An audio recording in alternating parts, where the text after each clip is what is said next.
I'm headed to Milwaukee for the Men of Yes trip. Yeah. You doing it? I don't know. I'm out walking the dog because I'm dog sitting. Because that's what you do. That's what I do, at least. I'm walking the Monon Trail this morning. Let's try to start a new habit of, instead of going straight to work, I'm gonna go straight to the Monon Trail, walk it, and then go to work. Walking on the Monon again. This time by Kroger. So I go and get my groceries from Kroger, and then I walk on the Monon Trail, get back in my car, and go back out for my morning walk.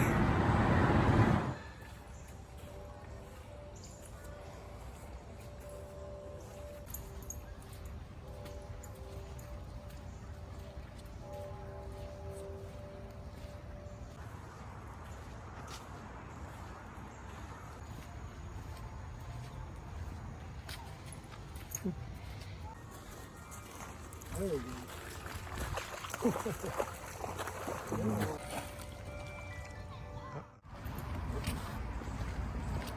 Pulled me off the rock. Oh, shoot. Let's see. I like this room. This would have been my perfect painting room. Right here. Turn the light on. Take no pictures. We're off. Well, thanks for coming. Been fun. One more adventure.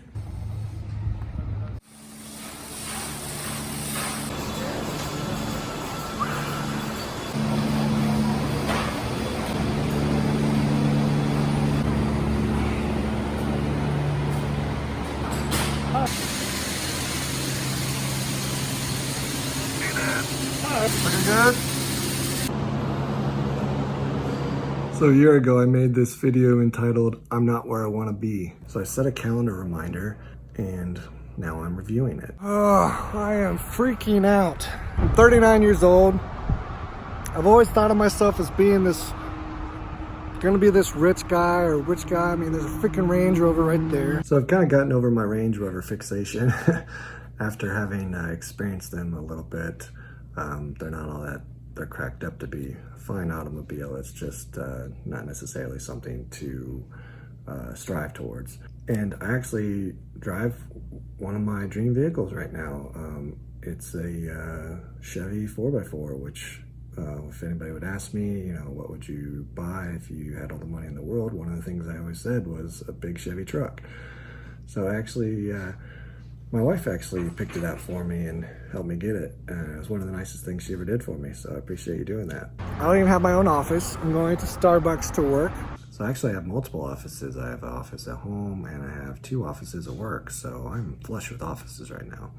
I could point out my failures or I could point out my successes, but bottom line, I'm not where I thought I was going to be. I'm not doing things that I thought I was going to. I'm trying to help other people succeed. I'm trying to take what I've learned and share with other people. It's just not happening fast enough, or so frustrating. You gotta have patience, man. Not everything happens overnight. And are you working towards your goals? What are your goals? How can you achieve something if it's not known?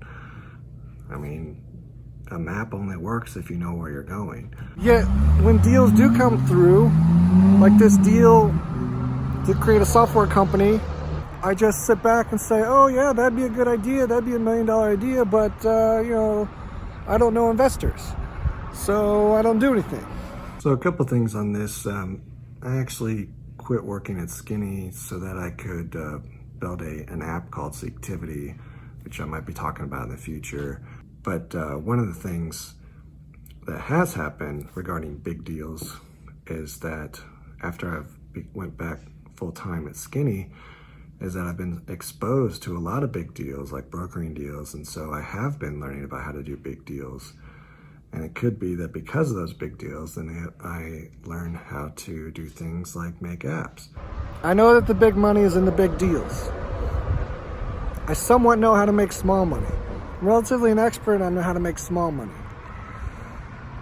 I'm okay at making normal money. But when it gets to the next tier and the next tier above that,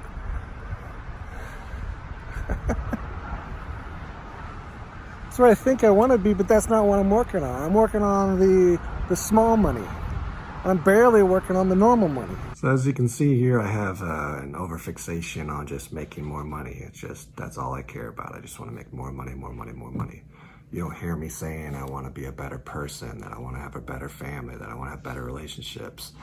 You just hear me saying I want more money. And that ended up being one of my biggest downfalls. Because I over-optimized for money, I let my family down, and now I'm dealing with the consequences of that. Why? Why?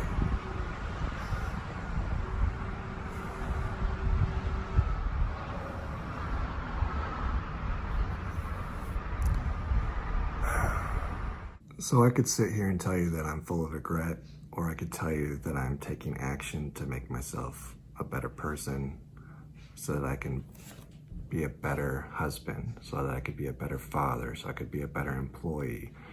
Because it's like Jim Rohn said, it's not about what you're getting, it's about what you're becoming. Are you becoming a person of value? Are you taking care of others? Are you loving people? That's what the goals of life should be. And as long as you're constantly improving over time, then you can consider your life a success. That's great. It really is. It really is. But don't do it for me. Do it for you. Maybe I'm doing it for both of us.